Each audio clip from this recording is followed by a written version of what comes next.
Majora's Mask. A game that I really, really wish I did not have a hot take on. There's so many wonderful things to say about this game. I so many good things, but man, I just got to be honest. So that's what I'm going to be talking about today on this time-lapse art video. First things first, I just want to make this clear, and I don't understand. I'm just going to do this disclaimer. This is clearly my opinion. I'm not trying to make any sort of any kind of comment I make is just going to be my opinion on things. Nobody's opinion that you hear online is objective. It's all subjective. Now, we can try to be objective with our judgments, but I'm going to be purely subjective here. If you like Majora's Mask, more power to you. There are things that I love about Majora's Mask that I'm going to be talking about.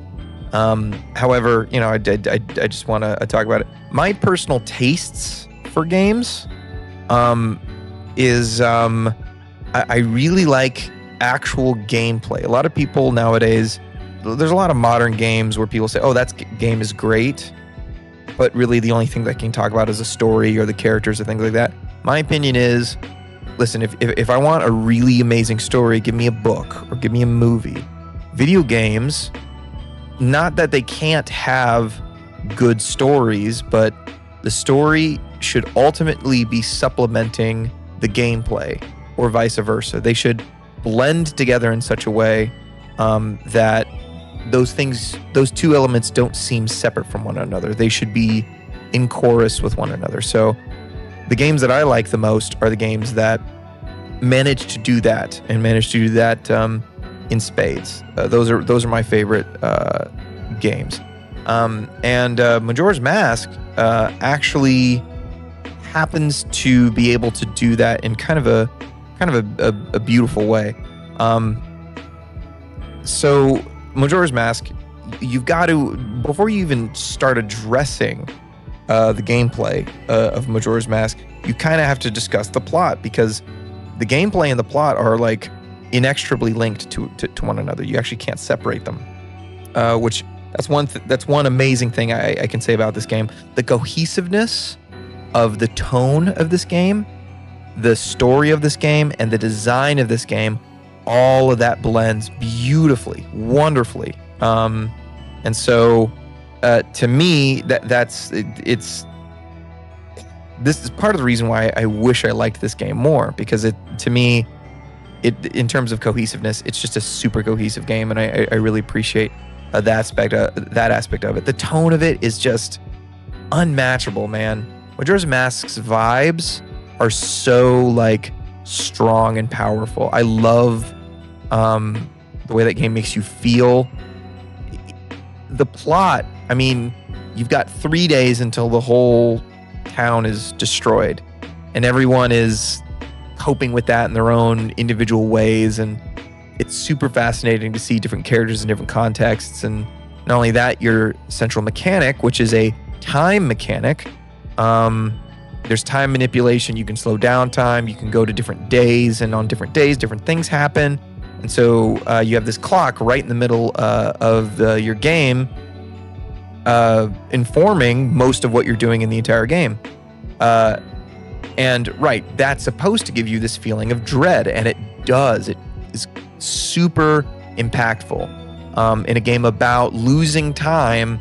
To have a clock at the bottom of your screen the entire time definitely gives you this feeling, this foreboding feeling of, oh man, things are going gonna be destroyed here pretty soon. And how do we deal with that, right? So super great, super amazing. Also, just how inspiring it is that these people made this game in the time period that they were able to make it.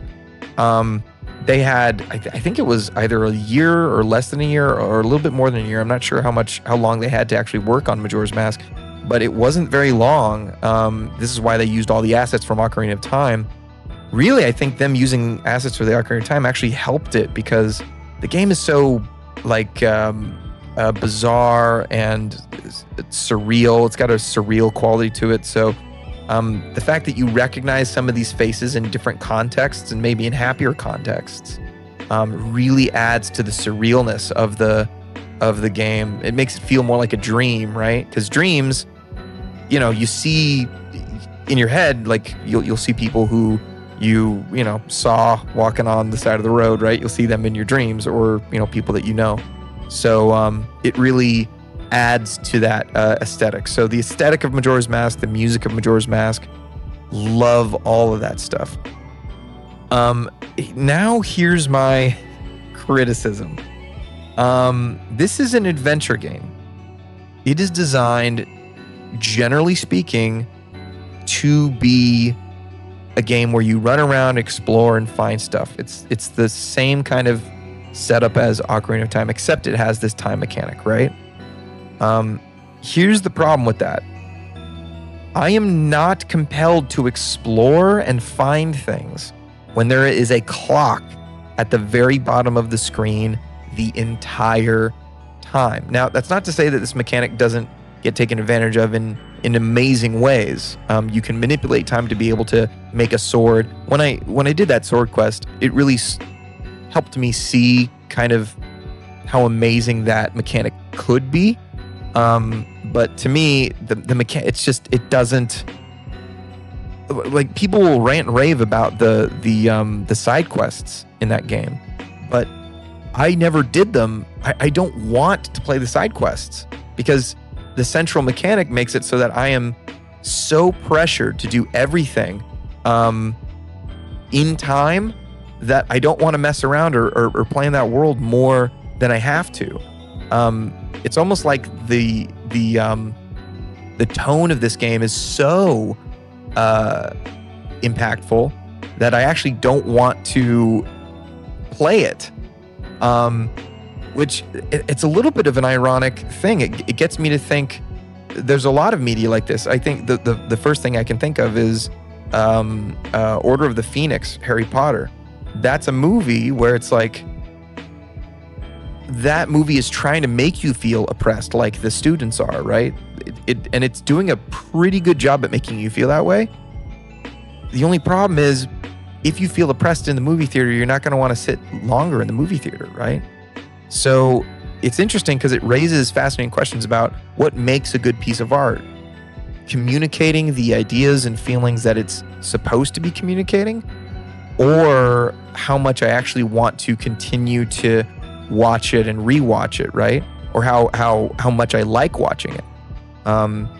What makes some art piece better? And it's kind of interesting because it kind of ties into what I was saying at the beginning. All art judgment is subjective, right? And I think this is one of the reasons why it has to be subjective, because in situations like this, Majora's Mask is a successful piece of art in that way. It does make you feel oppressed and frightened and this feeling of dread the entire time.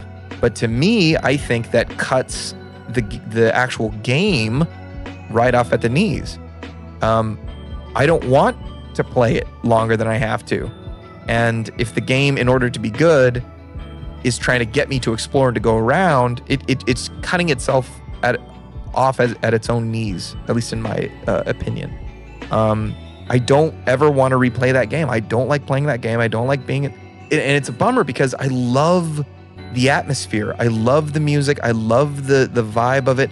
It's just I can't play it for longer than if, like, I can't even play for an hour, and I don't want to go back to play it. So does that mean it's good? Does that mean it's bad? I'm content to say that it's a good piece of art that I don't want to consume any longer. So thanks for listening. If you have your own opinions about Majora's Mask, or if you agree with me, disagree with me, put it down in the comments. Subscribe, like, and see you guys in the next one. Bye.